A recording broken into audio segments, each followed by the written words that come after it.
ఏమైంది రా దా this is the what we want దా అది ఇది నీ కోసమే మేము వచ్చాం యాక్చువల్లీ పెళ్ళైన దొరకడా ఇంక ఎవరు దొరకలా నీకు బిడ్డ మీద ప్రేమ లేదా రే చూడు విశాల్ విశాల్ విశాల్ ఇదిగో ఈ అమ్మాయి ఉన్నారు పోలీసులు ఇద్దరు ఏంటి ఏం మాట్లాడతావు చిన్న కొడుకుని పెట్టుకొని రే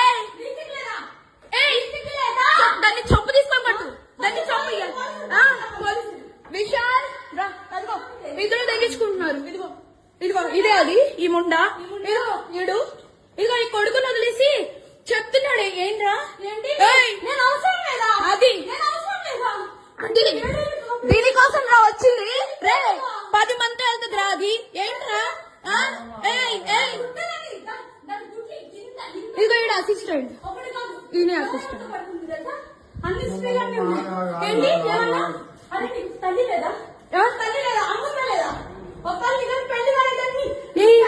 పెళ్ళైనోడు కాదు పెళ్ళైనోడే దొరికాడా నీకు పెళ్ళైనోడు దొరికాడా నీకు పెళ్ళైనోడు దొరికాడా పెళ్ళైనోడా సిగ్గులే కొంచెం ఏంటి ఏంటి పెట్టు హాయ్ అండి, అందరికీ నమస్కారం. నేను మీ ఈశ్వర్ సాయి. అసలు ఏం జరుగుతుందండి? అసలు ఏమనుకుంటున్నారు మీ అందరూ? రకరకాలుగా ట్రోల్ చేస్తున్నారు, రకరకాలుగా మీడియా వాళ్ళు రకరకాలుగా ఇష్టం వచ్చినట్టు ఉన్నది లేనిది ఏది పడితే అది రాస్తున్నారు. అసలు ఏమనుకుంటున్నారు? నేను ఆల్రెడీ క్లియర్గా చెప్పాను కదండి, మేము తప్పు చేసాము. ఆ తప్పు ఏంటి? మేము ఎమోషనల్గా కనెక్ట్ అయ్యాము అని చెప్పాను. ఎమోషనల్గా కనెక్ట్ అవ్వడం అంటే మీ దృష్టిలో ఏమనుకుంటున్నారండి? అసలు ఆ రోజు అక్కడ ఏం జరిగింది మీకు తెలిసిన 10% మాత్రమే, 90% మీకు తెలియదు. ఆ రోజు ఏం జరిగిందో మీ అందరి ముందు నేను పెట్టబోతున్నాను. ఆ రోజు మార్నింగ్ నాకు షూట్ ఉంది. ఎర్లీ మార్నింగ్ 5:30 కల్లా మేము లొకేషన్కి స్టార్ట్ అయిపోతాం. నేను 4:15కి నా రూమ్లో లేచాను. ఆ టైంకి అసిస్టెంట్ అనే అతను నా వాష్రూమ్లో ఉండటం జరిగింది. నేనేం చేశాను, నేను మాధురి రూమ్కి వాష్రూమ్ యూజ్ చేసుకోవడానికి నేను వెళ్ళాను. ఆ టైంకి నాకు మాధురికి ఆ లీనియన్స్ ఉంది. మీకు ఆల్రెడీ చెప్పాను కదా, మేము ఎమోషనల్గా కనెక్ట్ అయ్యామని చెప్పి. నాకు మాధురికి ఆ లీనియన్స్ ఉంది కాబట్టి నేను ఆ రూమ్కి వెళ్ళి డోర్ నాక్ చేశాను. ఆమె రూమ్ డోర్ ఓపెన్ చేసింది.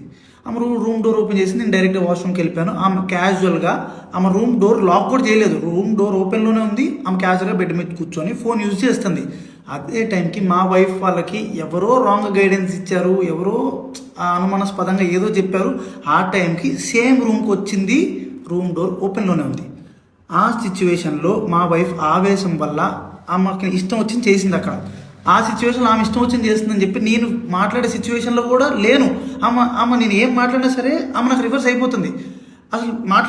అసలు స్కోప్ కూడా ఇవ్వట్లేదు, మాట్లాడే గ్యాప్ కూడా ఇవ్వట్లేదు. ఆమె ఆవేశంలో ఏదేదో చేస్తుంది. ఆమె అనుకున్న రకరకాల వీడియోలు తీస్తున్నారు, రకరకాల బూతులు. మా వైఫ్కి ప్రీవియస్గానే నా మీద చాలా అనుమానం ఉంది. అక్కడికి వచ్చే టైంకి ఆ సిచ్యువేషన్లో ఇదంతా చూసేటప్పటికి ఆమె అనుమానం నిజమైంది అని ఆమె అనుకుంది. ఈలోపు ఆ వెనకున్న వ్యక్తులు ఎవరైతే ఉన్నారో ఆ విషయాలని అతను ఎవరో నాకు కూడా తెలియదు. వెనకున్న వ్యక్తులు అసభ్యకరంగా మాట్లాడటం నేను అప్పటికి ఆమెకు చెప్తున్నాను, ఆపుతున్నాను. గొడవలు కాదు, కొట్టుకోకండి, కూర్చొని మాట్లాడుకుందాం అని క్లియర్గా నా భార్యకి నేను సంజాయిసి చెప్పడానికి ట్రై చేస్తున్నా కూడా ఆమె వినే పరిస్థితిలో లేదు. నేను ఒక్క మాట మాట్లాడుతుంటే ఆమె 4 దెబ్బలు కొట్టేటట్టుగా ఉంది. ఆ వైఫ్ ఏం జరిగింది నన్ను పట్టుకొని కొట్టి అడుగుతున్నా సరే నేను కామ్గా ఉండటానికి రీజన్ అక్కడ వాళ్ళందరూ వీడియోస్ తీస్తున్నారు. నేను ఏం చెప్తే ఏ రకంగా పోర్ట్రే అయ్యిద్దో తెలియదు. ఎక్స్ప్లెనేషన్ ఇవ్వడానికి నాకు స్కోప్ కూడా ఇవ్వలేదు. ఆల్రెడీ మీకు చెప్తున్నాను కదండి, మేమిద్దరం కనెక్ట్ అయ్యి జస్ట్ 2.5 months అయ్యిందని చెప్తున్నాను. మా మధ్య ఒకరికి లీనియన్స్ ఉంది తప్పితే అంతవరకు వెళ్ళే లీనియన్స్, అంతవరకు వెళ్ళే ర్యాప్ మా ఇద్దరి మధ్యలో లేదు. మేము ఇమోషనల్గా కనెక్ట్ అయ్యాం, ఇమోషనల్గా మాట్లాడుకుంటాం అంతే తప్పితే మేము అంత దూరం మేము ఎప్పుడు వెళ్ళాలని కూడా మేము ఎప్పుడు అనుకోలేదు. అలాంటి క్యారెక్టర్ ఆ అమ్మాయి అస్సలు కాదండి. అమ్మాయి చాలా రెస్పాన్సిబుల్ పర్సన్. అమ్మాయి ఫ్యామిలీని అంతా పోషించుకోవడానికి చాలా కష్టపడుతుంది. నేను ఎప్పటి నుంచో కొన్ని 4-5 years నుంచి అమ్మాయిని నేను చూస్తున్నాను. ఇదే విషయాన్ని నేను మీ అందరికి ఇంటర్వ్యూలో చెప్దాం అనుకున్నాను, కానీ మా లీగల్ అడ్వైస్ ప్రకారం నేను ఎంతవరకు చెప్పాలో అంతవరకే చెప్పాను. అందులో కూడా నేను మీకు క్లియర్గా ఎక్స్ప్లెయిన్ చేశాను. మీ అందరికి 10% మాత్రమే తెలుసు, మిగతా 90% మీకు తెలియదు, మీరు చూడలేదు. ఇలాంటి సిచ్యువేషన్లోనే ఒక మనిషికి ప్యానిక్ అంటే ఏంటో అర్థమవుతుంది. ఆ సిచ్యువేషన్లో ఏం మాట్లాడితే ఎవరు ఎట్లా రిసీవ్ చేసుకుంటారు అనేది తెలియదు. నేను చాలా క్లియర్గా చెప్తున్నానండి, మా ఇద్దరి మధ్యలో ఎమోషనల్ బాండింగ్ తప్ప అంతకు మించి ఏం లేదు, ఏం జరగలేదు.